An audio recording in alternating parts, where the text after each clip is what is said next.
Hello ជំរាបសួរជាស្ដីបងប្អូនអរគ្នាគ្នាដែរមកសម្រាប់រឿងហើយប្រាំងខ្លាចជាអ្នកខ្លាំងភេទទី12បន្តទៀតហើយបាត់មក admin យូដោយសារតែ admin ចង់សម្រាកខ្លះដោយសារតែការធ្វើវីដេអូគឺវាហត់ខ្លាំងមែនតើជាមួយនឹងការសម្រាយរឿងហ្នឹងឯងធ្វើម្ដងវាចំណាយពេលរហូតដល់5 6ម៉ោងឯណោះហើយនឹងadmin ធ្វើទៅគឺវាមិនបានអីមកវិញដូច្នេះហើយភាពខ្ជិលក៏បានចូលមកកាន់ខ្លួនឯមែនបរោហើយឯមែនសង្ឃឹមថាបងប្អូននឹងយល់អូខេមកនឹងចូលសាររឿងឯមែនសូមចាត់បងប្អូនដែលមិនតាមបាន Subscribe ជួយ Subscribe ឯមែនមួយដើម្បីជាកម្លាំងចិត្តឲ្យមែនធ្វើវីដេអូបន្តទៀតហើ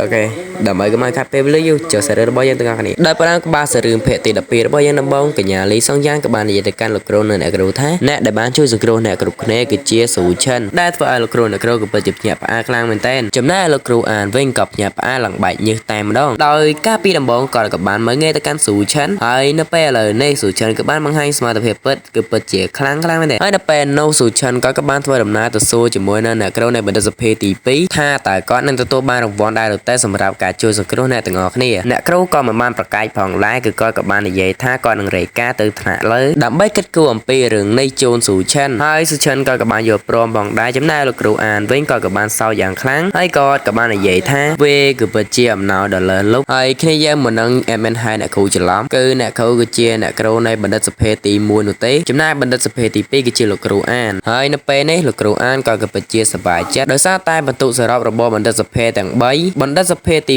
2គឺជាប់ចំណាត់ថ្នាក់លេខ1ហើយក៏ពិតជាមានមោទនភាពទៅលើស៊ូឆិនខ្លាំងមែនតើចំណែកលោកគ្រូនៃបណ្ឌិតសភាទី3វិញក៏គឺមិនជឿនោះទេហើយគាត់ក៏បាននិយាយថាតើឲ្យប្រុសរបស់យើងក៏គ្រាន់តែជាសម្រាប់ម្ដុំតែប៉ុណ្ណោះហើយគាត់ក៏បានបន្តទៀតថាទោះបីជាគាត់ឈរនៅទីនេះដើម្បីឲ្យស៊ូឆិនវាយក៏ស៊ូឆិនមិនអាចធ្វើអ្វីគាត់បានដែរនិយាយមិនតផុតពីមាត់ផងមួយដៃផាំងអុកក្តិតទៅដែលធ្វើឲ្យអ្នកទាំងអស់គ្នានៅទីនោះពិតជាភ្ញាក់ផ្អើលនៅកម្លាំងរបស់ស៊ូឆិនរបស់យើងខ្លាំងមែនទែនយ៉ាងម៉េចហើយលោកគ្រូហងលីនលោកគ្រូឯងពិតជាមុខភ័យសម្ដីលយមែនចំណែកឯអ្នកគ្រូនៃបណ្ឌិតសភាទី1វិញក៏បាននិយាយទៅកាន់សិស្សទាំងអស់គ្នាថាអ្វីទាំងអស់សម្រាប់ទៅលើថ្នាក់លើជាអ្នករៀបចំហើយសិស្សទាំងអស់គ្នាត្រូវតែបំបាច់ជួរគ្នានៅពេលនេះហើយអ្នកទាំងអស់គ្នានោះក៏បានស្ដាប់តាមបញ្ជាអ្នកគ្រូនៃបណ្ឌិតសភាទី1ហើយពួកគេក៏បាននាំគ្នាចែកជើងគ្នាអស់ទៅចំណែកស៊ូឆិនវិញក៏បានសួរទៅកាន់លោកគ្រូអានថាតើអ្វីទៅជា God Slaying ហើយលោកគ្រូអានក៏បានប្រាប់ទៅកាន់គាត់វិញថា God Slaying គឺជាតំណែងមួយដែលពិបាកនឹងទទួលយកខ្លាំងមែនទែនដែលសម្បីតែរ៉េងទីទួយបំផុតដែលអាចទទួលបានវាហើយនៅពេលនោះអ្នកគ្រូនៃបណ្ឌិតសភាទី1ក៏បានសួរទៅកាន់ស៊ូឆិនថាស៊ូឆិនតើឯងទទួលបានបន្ទុកនៃការសម្លាប់ព្រះមែនទេដែលហៅថា God Slaying Point ហើយសេរីផងមុននឹងឲ្យមានច្រឡំថាវាជាមុខតំណែងក៏ប៉ុន្តែវាគឺជាបន្ទុកនោះទេហើយនៅពេលនោះស៊ូឆិនក៏បានប្រាប់ទៅកាន់អ្នកគ្រូវិញថាគាត់ក៏អាចរកបានមួយបន្ទុកក្នុងមួយវិនាទីកន្លះដែលធ្វើឲ្យអ្នកគ្រូក៏ពិតជាភ្ញាក់ផ្អើលនឹងសមត្ថភាពរបស់ស៊ូឆិនខ្លាំងមែនទែនហើយអ្នកគ្រូក៏បាននិយាយទៀតថា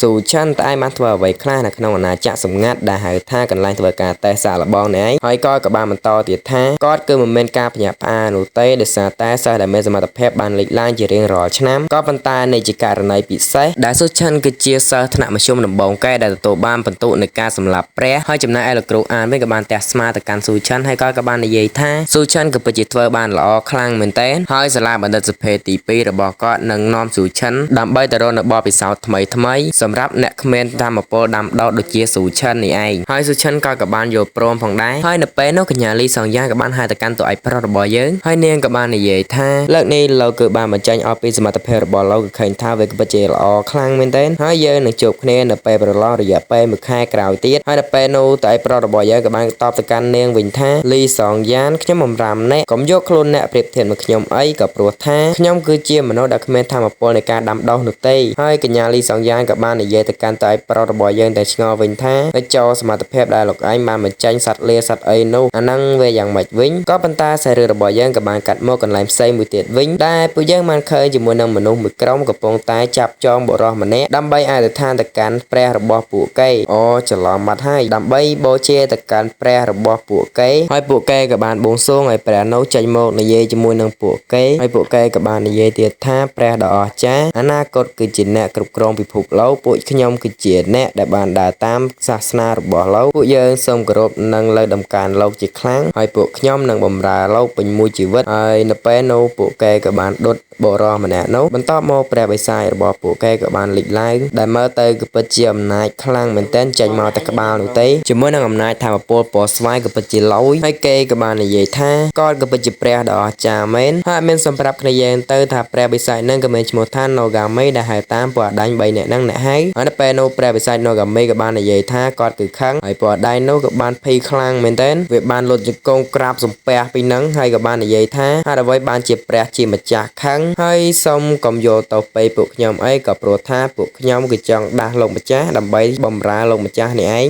ដែលពួកខ្ញុំគឺជាអ្នកដើរតាមសាសនារបស់លោកម្ចាស់ហើយនៅពេលនោះព្រះបិសាច Nogami ក៏បាននិយាយថាគាត់ក៏បានខឹងដោយសារតែបត្រាទី4របស់គាត់គឺបានស្លាប់នៅទីនេះដោយមុនដំបូងបត្រាទី4របស់គាត់គឺបានមកដើម្បីបរបាញ់សាច់មនុស្សក៏ប៉ុន្តែមិនយូរប៉ុន្មានក៏ត្រូវបានគេសម្លាប់នៅទីនេះបើរង្វង់កញ្ចក់មួយគ្នាយើងតាមដែលមានគិតគឺមិនមែនបត្រាទី4អីទេប្រហែលជាម្ចាស់ក្សត្រូវពីពេលនោះឯងអាហ្នឹងតាមការស្មានរបស់ admin ណាដោយសារតែ subtitle វាប្រកាច់ប្រកិនអញ្ចឹងហើយដល់ពេលបកប្រែទៅវាប្រកាច់ប្រកិនដូចគ្នាអូខេតោះចូលសាច់រឿងរបស់យើងតទៀតដែលធ្វើឲ្យពួកអដែងក៏ពិតជាភ្ញាក់ផ្អើលខ្លាំងមែនទែនចំស្អីគេបទទី4របស់ព្រះអង្គត្រូវបានគេសម្លាប់អញ្ចឹងហើយពួកអ្នកទាំងអស់គ្នាត្រូវតែស៊ើបអង្កេតដោយខ្ញុំដើម្បីស្វែងរកថាអ្នកណាគេជាអ្នកសម្លាប់បទទី4របស់ខ្ញុំហើយអបិម្នាក់វាក៏បាននិយាយថាកុំបារម្ភអីព្រះជាម្ចាស់ពួកខ្ញុំនឹងខិតខំឲ្យអស់ពីសមត្ថភាពដើម្បីស្វែងរកថាអ្នកណាគេជាអ្នកសម្លាប់បត្រាទី4របស់ព្រះអង្គហើយទោះជាយ៉ាងណាបត្រាទី4របស់ព្រះអង្គក៏ជាបិសាចកម្រិត B ប្រសិនបើគេវាប្រហារនឹងចង់សម្លាប់ទ្រង់នោះទ្រង់ក៏មិននៅស្ងៀមនោះដែរហើយពេលនោះព្រះបិសាច Nogami ក៏បាននិយាយទៀតថាមិនថាតើគេនោះជាអ្នកណានោះទេប្រសិនបើស៊ើបអង្កេតបានថាជាអ្នកណា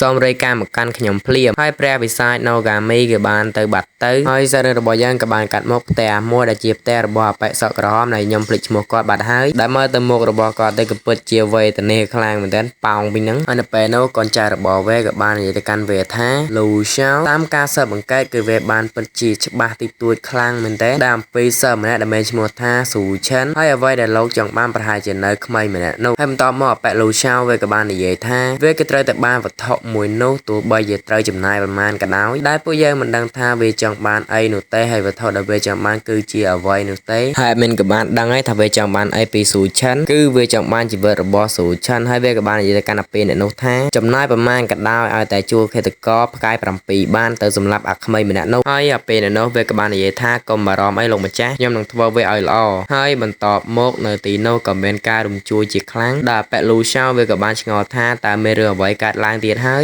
មនុស្សវាក៏បានបើកទ្វេហើយវាក៏បាននិយាយទៅកាន់ប៉ែលូឆាវថាវាគឺមិនល្អនោះទេនិយាយមិនតបានផុតពីមាត់ផងសត្វលេក៏បានទម្លុះចិញ្ចាំងវេហើយរត់បុកវេតតធាក់ធ្វើឲ្យនោះចុកចាប់ខ្លាំងមែនតើហើយផ្ទះរបស់វាក៏ត្រូវបានរលំរលែកខ្ទេចខ្ទីផងដែរដែលទាំងអស់នេះគឺជាស្នាដៃរបស់ស៊ូឆិនរបស់យើងនឹងឯងហើយយ៉ាងមួយនោះវាក៏តែត្អូញថាឈឺខ្លាំងមែនតើចំណែកស៊ូឆិនវិញក៏បានអង្គុយមើលរឿងរ៉ាវទាំងអស់នោះកើតឡើងយ៉ាងរំភើតែម្ដងហើយនៅពេលនោះក៏បានឆ្ងល់ថាតើសត្វលេ10000ក្បាលនោះគាត់អាចហៅវាមកវិញបានដែរឬទេហើយក៏បានសួរទៅកាន់ប្រព័ន្ធហើយពេលនោះប្រព័ន្ធក៏បានប្រាប់ទៅកាន់គាត់ថាសត្វលេ10000ក្បាលនោះគឺជាកម្មសិទ្ធិរបស់គាត់ចង់ដកវាទុកឬក៏បញ្ចេញវានៅពេលណាក៏បានដែរហើយនៅពេលនោះប្រព័ន្ធក៏បានដកសត្វលេទាំង10000ក្បាលនោះទុកវិញហើយដែលធ្វើឲ្យតួឯកប្រុសរបស់យើងក៏បាននិយាយថាវាក៏ពិតជាអស្ចារ្យខ្លាំងមែនទែនសត្វលេ10000ក្បាលគាត់អាចកោះហៅបានហើយគាត់អាចទុកវាវិញបានយ៉ាងងាយស្រួលដូច្នេះការប្រកួតលើកក្រោយគាត់គឺមិនវេទនាទៀតនោះទេគិតហើយគាត់ក៏ពិតជាសប្បាយចិត្តខ្លាំងមែនទែនហើយនៅពេលនោះសឡុងក៏បានបើកទ្វេបន្ទប់របស់គាត់ដើម្បីបបួលស៊ូឆិនទៅចូលរួមការប្រជុំនៅសាលារៀននៅពេលដែលកំពុងតែធ្វើដំណើរពួកគេក៏បាននាំគ្នានិយាយអំពីរឿងប្រឡងធ្វើការតេស្តសាកល្បងសិស្សថ្មីកាលពីលើកមុនហើយសឡុងក៏បាននិយាយថា